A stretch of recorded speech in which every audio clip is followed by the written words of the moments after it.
Dru Sjodin's disappearance in November 2003 banded together several of her friends, family, and neighbors in 2 states, along with multiple law enforcement agencies.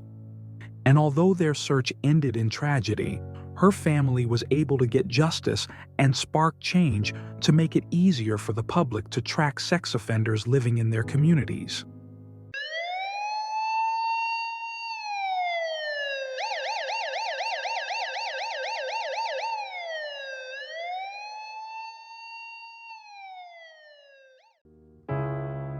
Dru Sjodin, 22, who was a senior at the University of North Dakota studying graphic arts, was leaving her job at the Columbia Mall in Grand Forks on November 22, 2003.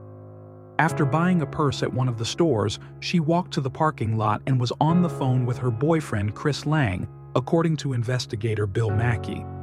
That phone call was interrupted and she abruptly hung up. She said something along the lines of, "Okay, okay." Lang would later get another call from her number 3 hours later, but could only hear static and the sound of the dial pad being typed, investigators said. Dru Sjodin's friends would call the police after they found out she didn't show up at her second job later in the night.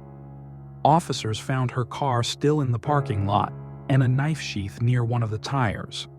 Alan Sjodin said he immediately drove to the town after getting word that his daughter was missing.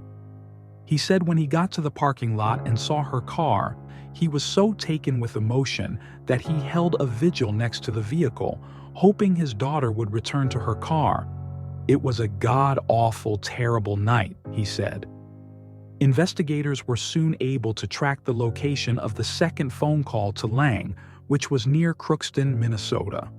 Because of the likelihood that the young college student was abducted and transported across state lines, more law enforcement agencies, including the FBI, became involved in the case and searched the area, which at this point of the year was covered in snow. One of Dru Sjodin's shoes was found under a bridge in Crookston, roughly 25 miles away from the mall. As search teams combed the area for any more signs of the missing college student, investigators hit the ground looking for potential suspects. 4 days after Dru Sjodin went missing, investigators received a tip from someone who claimed they saw a known sex offender shopping in Grand Forks the day she disappeared. When investigators started to look into the criminal history of that man, Alfonso Rodriguez Jr., they said they feared they had a serial rapist on the loose. In 1974, Rodriguez was convicted of aggravated rape and attempted aggravated rape in conjunction with attacks on 2 young women. Shirley Iverson, Rodriguez's first victim, that he assaulted her after she agreed to give him a ride home after recognizing him as a fellow student from school. Being held against your will, and then to be, sexually assaulted, combines the 2 worst fears that you have, she said. In his second assault, Rodriguez used a kitchen knife to threaten his victim, according to court papers. He was sentenced to 15 years in prison in one case, but the sentence was stayed, and he was sentenced to the Minnesota Security Hospital for sex offender treatment in the other case. In 1980, Rodriguez struck again when he was on leave from the hospital to visit family, investigators said. He attempted to kidnap a woman and stabbed her twice before she fought him off and fled. Rodriguez served 23 years in prison after the third assault, and after he was ordered to serve his previously stayed sentence. He was released in May 2003. Security camera footage from a store at the Columbia Mall in Grand Forks, North Dakota, shows the last moments Dru Sjodin was seen alive. Investigators picked up Rodriguez and questioned him on November 26, 2003. He admitted that he was in Grand Forks 4 days earlier to shop for clothes and claimed he also saw a showing of the movie Once Upon a Time in Mexico. Investigators said the movie was not being played at the times that Rodriguez claimed he saw it. Rodriguez allowed investigators to search his car.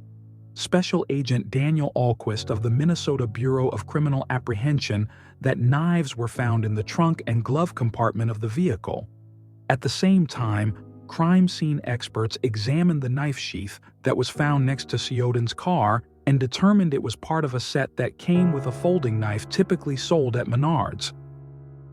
Officers found Dru Sjodin's car still in the parking lot of the North Dakota Mall where she was last seen.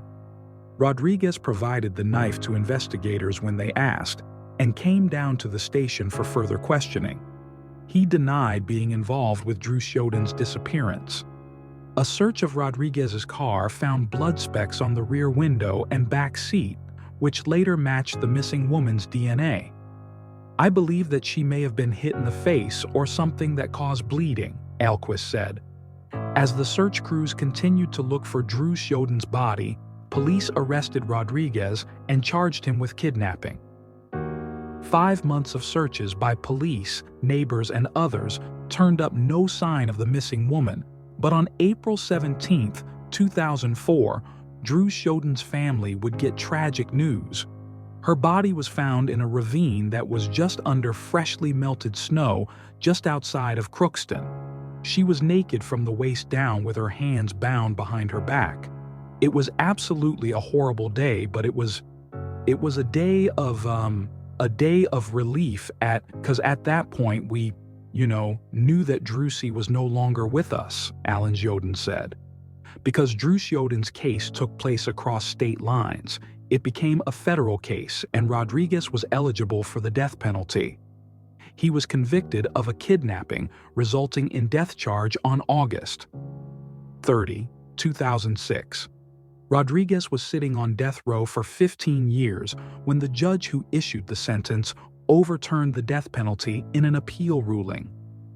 Judge Ralph Erickson cited numerous factors, including issues with the medical examiner's testimony and a failure by Rodriguez's defense team to pursue an insanity defense. In March, federal prosecutors announced that they would not pursue the death penalty as federal executions were put on hold by the Department of Justice. Right now, he's serving life in prison without the possibility of parole, Tom Heffelfinger, the former U.S. Attorney for the District of Minnesota. Dru Sjodin's memory and legacy would be felt for years to come. Her school set up a scholarship in her name, and Congress would name the National Sex Offender Public website after Dru Sjodin, which allowed states to share their data. Her father said he still listens to the final voicemail she left on his phone and remembers the good she brought into people's lives. And that concludes our coverage of this tragic story. If you found this video informative or thought-provoking, don't forget to subscribe to our channel for more updates on cases like these. We'd love to hear your thoughts in the comments below. Feel free to share this video with your friends and give it a thumbs up if you found it valuable. Thank you for watching.